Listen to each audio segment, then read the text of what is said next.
So I was looking back at the box score from the last Purdue game. It looked like you're one of the few guys who might have actually played in that game that's still around. Any message that you're sending to guys this week about that experience and what that meant? And does it feel like something you guys have kept any connection to that feeling as a motivator, as whatever? Unfortunately, I was pretty banged up that year. I was out with surgery on my shoulder, so I wasn't too involved in the team day-to-days. But it's definitely been some sort of a talking point moving forward. Right behind him, Dan Hope, 11 Warriors. Yeah, I mean, similar question to that. As somebody who's been here, you were here for that game. You've been through games like that. As veterans, how much do you guys talk to the younger guys about making sure that you don't let that happen to again, that you avoid, that trap here late in the season? It's just showing up day to day, same routine, keeping it going, and just setting that example that it's very hard to win games, especially at this level, and to do it every week takes a lot of hard work, a lot of dedication, and so like I said earlier, just that routine is just moving forward every week has had a huge effect, and I'm sure it'll pay off. You still think back on that game back in 2018 and think about the way the team felt after that game and wanting to not let that happen again? Not too much.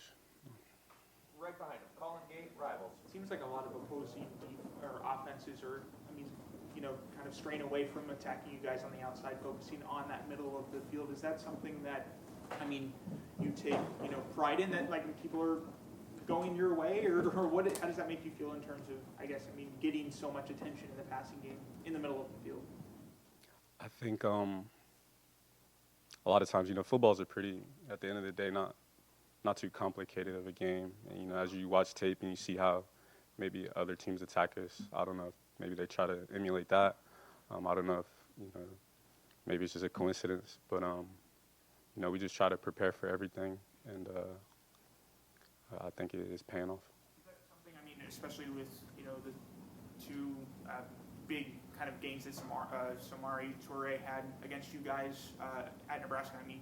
I'm curious, what did you see on those plays? And because it seemed like both of those big kind of shots were in the middle of the field, and I'm curious about what improvement needs to be made, what kind of you take from that film, because it could be something, say, Purdue, Michigan State could attack as well. Right. I think other teams often make good plays. Make the big ones sometimes. So I'm sure the coaches will have a great plan for how we'll attack that. But that's really all I got for that. Far left, Justin Holbrook, WCMH. You had a couple of nice open field tackles, especially in that game against Nebraska and this season. How much do you pride yourself on doing that, turning what could be a 20-yard game into just 5, making them go for it again? How much do you pride yourself on that?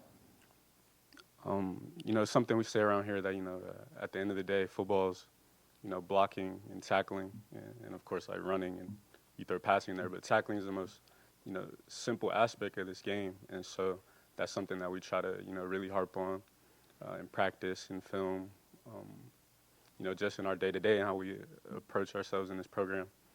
And so, yeah, we do take a lot of pride in our tackling, and I think as a defense, we're tackling it really well.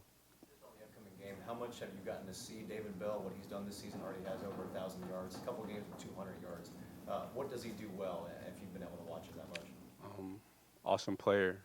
I don't know if we see too many chinks in his game. He's just a phenomenal athlete, phenomenal ball player, and I'm sure we're excited as a whole to play him. Front row middle, Bill Rabinowitz, Columbus Dispatch. Yeah, along those lines, their whole passing offense is quite explosive and quite good. How much are you guys looking forward to that challenge, and what do you think is the key to success? We approach every week, pretty similarly. The next opponent, they're always, a Division I football team at the end of the day. There's somebody that has, great athletes, great people. I guess the saying goes, they're on scholarship too. So we try to approach every week, pretty much the same. Let the coaches give the game plan and move from there. So we're very excited for the meeting coming up, and I'm sure it'll be a great game. And for you, Obviously, you took an extra year. You got 2 more games in the shoe. What's your kind of mindset right now as you see your career coming to a close? And you know, you went through some rough periods earlier this year and came through it. Can you reflect on this year for yourself? I'm extremely grateful just to have this opportunity to be able to play at a program that means so much to me. Personally, just to have this platform to be able to play the game I love. Just extremely grateful. I'll try to approach every day in that mindset, and I'm just loving life, man.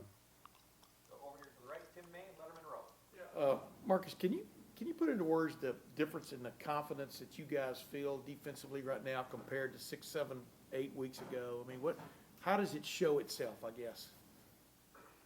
I think early on, you know, we had a lot of, I don't want to say inexperienced guys, but, you know, we did. We had a lot of, you know, leaving starters last year or departing.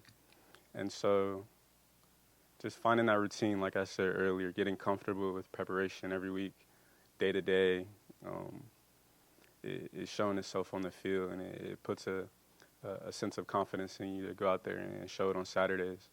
We work very hard on Tuesday, Wednesday, and Thursday, Monday and Friday, you know, every day of the week, you know, to go out there and to play for 3 hours. And do you get the sense you're part of an aggressive unit now? I mean, basically, as the confidence has come, some of the plays you guys call, you blitzing, you know, 7 blitzing off the edge, Ronnie Hickman doing what he does. I mean, is there a sense y'all are an aggressive group now? What you know, do y'all even talk about that? Yeah, we talk about it all the time. It's a mentality, it's a mindset. It's a way of life. It's how we do things around here. It's what we want to, you know, put on the field. And if it doesn't happen, you know, we're going to get to the drawing board, figure out why, and try to go do it again. You know, it's just waking up every day, you know, trying to attack our opponent, you know, the workout, the practice, you know, it's just how we live. So I think it has huge effects on the field. Over to the right, Austin Ward, Letterman Row. Marcus, when you talk about being grateful for this opportunity, you know, 5 or 6 weeks ago, maybe couldn't have envisioned a scenario where you're staying and being on the field. That key, it's 3 and out, you get the hit or in coverage on, you know, the breakup. Maybe Nebraska wants a penalty, but I'm sure you think the call was okay. Just being in that scenario and delivering when maybe it could have gone a different way. What does that, you know, mean to you? You know, truth be told, I haven't tried to think about it too much. My mind's never wavered. My faith's never wavered. I know God has a plan for each and every one of us, and sometimes that path may not be what we envision for ourselves. But if you just keep walking and keep faith, great things happen. And so I'm just, you know, so grateful, like I said, to even, you know, make a play. You know, so I take, you know, every play, every step, just with extreme gratitude and thankfulness to my Lord and Savior, you know, for putting me in this position. Is there something about the way you practice, the way you prepare that put you in that position and to make the most of it? Something that's different than September for you personally? No, I don't want to say it was an overnight thing. This is, you know, we dedicate our whole lives to this game, you know. And so I think that's why it means a lot to so many of these guys, you know, even if it doesn't work out in this way or you have to change, you know, maybe change some things up, I don't know. But just a repeated effort, man, over time. And I think that's really how you accomplish things in this life. So it's a repeated effort to you know, put my best foot forward, and I'm glad to see some sort of payoff and to contribute to this team. Did I miss anyone else from here? All right, one last quick. Go ahead, and then we'll go to Brandon in the back. Marcus, you know, you brought up David Bell a minute ago. I think a lot of us, when we watch football, you wonder, how does the number one guy, you know, receiver, one of the top receivers in the country, you know, watching that game the other day against Michigan State, he's like wide open sometimes.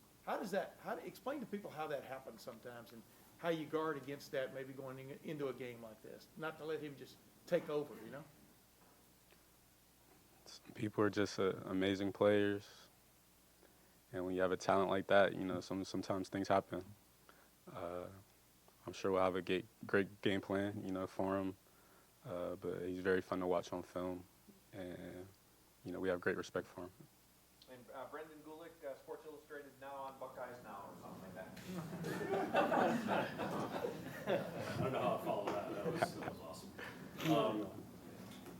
You know, I feel like in the answers that you have given us the couple times that you've talked to us, it feels like you really, like, you speak from the heart, man. Like, there's nothing that's surface level. I'm just curious if there's like a person in your life that has given you perspective where you're able to just like dive a little deeper and open up, because a lot of times, you know, we tend to hear answers that sound like they were rehearsed or coach speak or whatever. I just feel like there's something really genuine about the way you speak with us. Oh man, I appreciate that. You know, it's it's a great compliment. I think just my faith in God and how I approach every day. And you mentioned a person, I got to shout out my mom. You know, she's my rock. She means so much to me and to my family, and just how she lives life. She's such a hard worker, you know, so passionate about what she does.